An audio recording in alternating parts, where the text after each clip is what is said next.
Hello বন্ধুরা, নমস্কার। কেমন আছো সবাই? আশা করি তোমরা খুব ভালো আছো। কার কার ঠান্ডা ভালো লাগে অবশ্যই কমেন্টে জানাবে। আমার তো ঠান্ডা ভালোই লাগে, খেতেও ভালো, ঘুমোতেও ভালো, সব দিক থেকেই ভালো। ঠান্ডা তো আমার হেভি লাগে। তো এবার তোমাদের কার কার ভালো লাগে একটু জানাবে কমেন্টে। আর দেখো বন্ধুরা, এই ঠান্ডা ঠান্ডার দিনে আমি আজকে বানিয়ে নিলাম পালং পরোটা। পালং শাক দিয়ে পরোটা বানিয়েছি। সে ডিনার হোক বা লাঞ্চ হোক বা ব্রেকফাস্ট হোক, টিফিন হোক, সব সব সবেতেই এই পালং পরোটা যাবে। দেখো বন্ধুরা, আমি পালং পরোটা কীভাবে বানিয়েছি সেটা তোমাদের সাথে আমি শেয়ার করলাম। পুরো ভিডিওটা দেখো, তোমাদের সত্যি খুব ভালো লাগবে। এই পালং পরোটা একবার খেয়েও, হেলদি একটা খাবার, হেলদি টেস্টি একটি খাবার। দেখো, প্রথমে পালং শাকটা আমি এক আঁটি পালং শাক নিয়েছি। মোটামুটি এখন শীতকাল, একটু সবজির দামও কমে গেছে। এক আঁটির দাম নিয়েছিল মোটামুটি 15 টাকার মতন। দিয়ে সেটা আমি ভালো করে নরম নরম শাক নেওয়ার চেষ্টা করবে, বেশি বড় হয়ে গেলে ডাঁটাগুলো ভালো লাগবে না। দেখো, ভালো করে একটা ডাঁটা ভালো করে শাকটা কেটে ধুয়ে অল্প অল্প করে কেটে আমি ওই মিষ্টির বলেতে, কারণ এটা মিষ্টিতে বাটতে হবে, তো শিলনোড়াতেও বাটলেও হবে, সেদ্ধ করেও বাটলেও হবে। আমি এটা ডাইরেক্ট কাঁচাটা বাটতে দিয়েছি। 3-4টার মতন কাঁচা লঙ্কা দিয়েছি আর দু তিন টুকরোর মতন আদা দিয়েছি। দিয়ে দেখো, ভালো করে প্রেশার কুকারে মিক্সিতে পেস্ট করে নিয়েছি। এইভাবে একটু পেস্ট করে নেবে।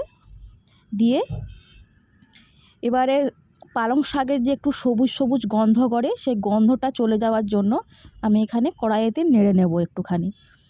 কড়াইতে খানিকটা তেল দিয়ে ওর মধ্যে খানিকটা গোটা জিরে দিয়ে দেব। দিয়ে ভালো করে ওই পেস্টটাকে আমি কড়াইয়ের মধ্যে দিয়ে দেব। দিয়ে ওই পেস্টের ওই বলে যে লেগে থাকে, একটু সামান্যখানি জল দিয়ে ধুয়ে আমি কড়াইতে দিয়ে দেব। দিয়ে দেখো, উপর থেকে আমি নুন দিয়ে দেব স্বাদ মতন, আর পরিমাণ মতন হলুদ দেব। দিয়ে ভালো করে একটু কষিয়ে নেবে যাতে গন্ধটা চলে যায়, নাহলে সবুজ সবুজ গন্ধ করলে খেতে অতটা ভালো লাগবে না। এবারে একটু স্বাদ মতন চিনি অ্যাড করব। একটু মিষ্টি মিষ্টি হলে পরোটা খেতে ভালো লাগবে।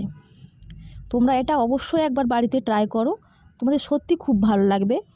বাচ্চারা তো শাকটা খেতে পছন্দ করে না, এইভাবে একটু শাকের পরোটা করে দেবে, দেখবে বাচ্চারা খুব খুশি হয়ে যাবে। আর দেখো, আমি এখানে দিয়েছি সামান্য পরিমাণে জিরে গুঁড়ো। একটু হালকা করে গাঢ় করে নেবে। আমার মোটামুটি হয়ে গেছে পেস্টটা। এবারে আমি এখানে 500 মতন আটা নিয়েছি। দিয়ে ওই পুরটাকে, যে পেস্টটা বানিয়ে রেখেছিলাম, ওটাকে দিয়ে দেব। দিয়ে ওই আটার মধ্যে ভালো করে মেখে নেব। আমি এখানে নুন অ্যাড করব না, কারণ যেহেতু আমার নুন দেওয়া আছে, তার জন্য এখানে আমি নুন দেব না। আর জল দেওয়ার কোনো দরকার নেই, এতেই হয়ে যাবে। ভালো করে দেখো, মাখানো হয়ে গেছে। একটু নরম নরম করে মাখাবে, একদম শক্ত শক্ত করে না। এই ড্রটা নরম নরম করে একটু মাখিয়ে নেবে, আর উপর থেকে একটু তেল দিয়ে 10-15 মিনিট ঢাকা দিয়ে রেখে দেবে।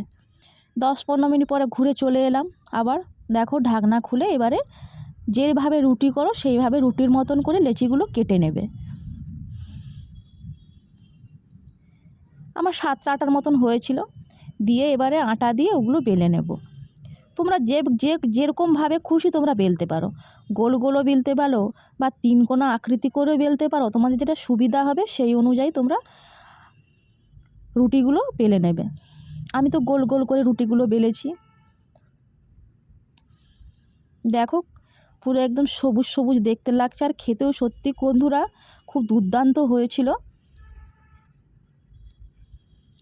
যে কোনো ভাজার সাথে, যে কোনো তরকারির সাথে এটা খেতে পারো। একটু আলুর দম বানিয়ে নিতে পারো, বা একটু ফুলকপি আলুর তরকারি করে নিতে পারো, একটু ভাজা করে নিতে পারো, খুব সুন্দর লাগবে। দেখো, এরপরে চলো বন্ধুরা, পরোটাগুলো ভেজে নেওয়া যাক। প্রথমে এপিট ওপিট পাল্টিয়ে তারপরে আমি সাদা তেল দিয়ে ভেজে নিচ্ছি। তোমরা চাইলে এটা ঘি দিয়েও ভাজতে পারো। ঘি দিয়ে ভাজলে অনেকটাই যাবে, কারণ আমার তো 8টা পরোটা তো ঘি অনেকটাই যাবে, তার জন্য আমি সাদা তেল দিয়ে ভেজে নিচ্ছি। এইভাবে একটু লাল লাল করে ভেজে নেবে।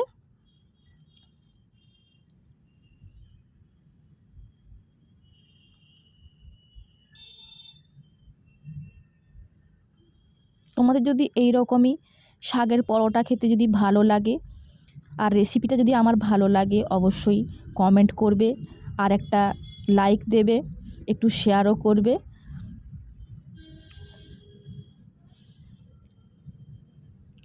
তোমাদের লাইক কমেন্ট শেয়ারে আমি এক্সপিরিয়েন্স বেশি পাবো, যাতে আমি নতুন নতুন আরও ভিডিও দিতে পারবো, তোমাদের সাথে শেয়ার করতে পারবো।